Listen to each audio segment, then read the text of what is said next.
When he started having bruises, hematoma, ng mga 1 year 3, 1 year 6 months siyang ganon, akala ko nadadapa lang siya.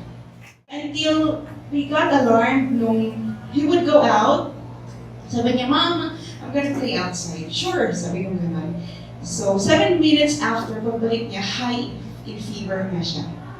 Wala namang sipon, wala namang tonsillitis, wala namang problema. Sa leg niya, ganun, you can see streak of blood na from the knee down, pero sa loob. And may nodules na yung kanyang mga hematoma.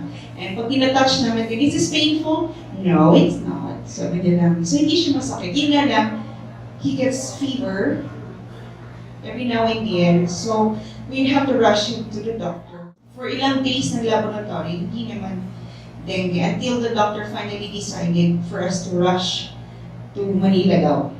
There's this fear, sabi ng doctor, if you don't rush them to a specialist, rush him to a specialist, he might go into coma, and the recovery, wala tayong magagawa. We just have to wait. For like 3 months, puro laboratories, and we could see my son getting weaker. He has a blood problem. Top 3 would be leukemia, plastic anemia, and other blood diseases. Until the 3rd month ng bago kong panganak na baby, he was also diagnosed. Bagsak din mo lahat. So, dalawa na ho sila. So,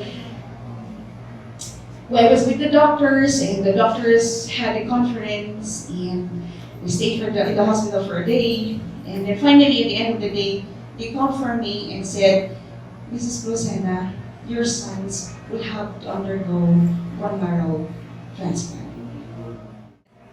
But regardless of how much sabi ko ganon, Doc, give me an assurance.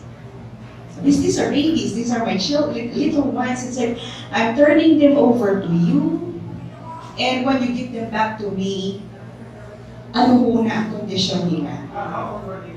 At that time, when my panganay was already 2 years old, and my 1 year 8 months, 2 years old na siya, and then my baby was only like 3 months. So, I was asking kung pwedeng 50% survival. Hanggang sa bababa ko, can you promise me 30%? 30. Sabi nila, Mrs. Luzana, we cannot give you an assurance.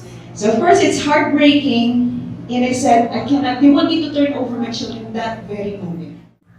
I signed the waiver. Tumutulo talaga yung luha ko. It's like signing the death card, my good ones. Our prayer was answered. We asked for someone and something to help us. So the ozone answer was introduced to us. Ano nga ba ang gamit ng ozone? Ano nga ba ang effect ng oxygen sa katawan? So we changed everything.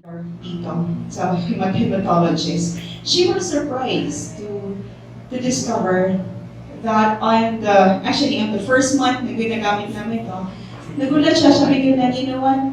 Yung blood, yung platelets, lahat ng gano'n, normal. Stable na, kasi they go up and down. So sabi niya, stable na. Okay, sabi niya gano'n. So on the 6th month, actually, hindi umabot na 6, mga 4th month lang na gano'n, sabi niya, you know what, Jenny? I would say, I can declare that your sons are free on the blood pressure. But the one thing that we remember doing was that sa isa hong timbang malaki, we would ozonize that, gawin namin warm water, warm lang siya. We would put the children with the ozone, yung tube doon. Siyempre bata, gusto nila nagbabalking yun eh.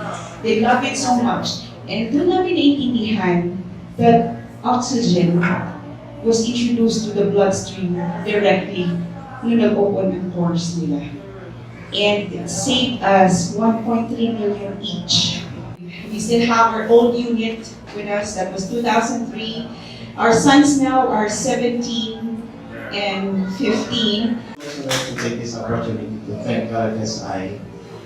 Naging instrument po yung mga products sila para masave ang aming mga anak. Actually, sakitin kami lahat nun. Siya daw arthritis with rheumatism since elementary. Ako, weightless ako, payat talaga ako noon. My children, my mom, muntik siya ma-diagnose ng cancer. Oh, actually, she had cancer. And ngayon, she is cancer-free.